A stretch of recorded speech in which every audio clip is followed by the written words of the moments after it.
Parents of a 4-year-old girl in Ogun State are enraged and badly traumatized after she was allegedly defiled by a school bus driver who was supposed to convey her to school.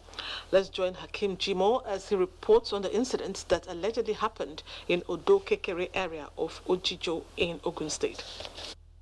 Early at 6 in the morning, school buses are seen plowing both major and feeder roads to pick pupils for school activities and subsequently return them home after school hours. I believe it will give them sense of belonging to really mix up with their colleagues, not to see them to be segregating themselves. Although cases of road crashes involving school buses are minimal, records of abuses, reckless driving, endangering the welfare of the minors and driving while impaired are some of the allegations against school bus drivers.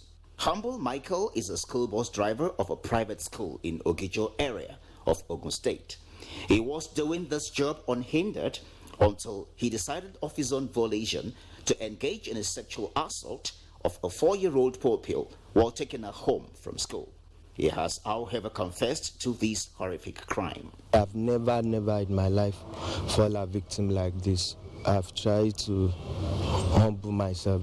I don't know what pushed me. The abused minor explained how helpless she was in the hand of a 32-year-old Humble Michael, who they all addressed as uncle. When I put his hand on my bum, and I said I should sleep in the school bus. When I got home, I was crying. I said I should stop crying. I saw her pants full of blood.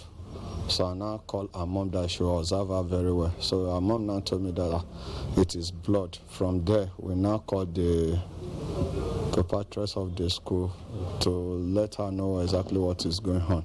Although the police have promised to prosecute the suspect for punishment on the law, Nigerians are worried about the psychological effects of being sexually assaulted as a child. He was interrogated and he confessed to the commission of the crime. The Commissioner of Police, CP Edward Ajogun, there and then directed that the case will be transferred for discreet investigation and the prosecution of these culprits. It's another mental health issue entirely, which is a personality disorder. Usually, their taste is for children, so they need treatment to see them through that period, to see them, to heal them emotionally, and psychologically, so that it will not affect them in future.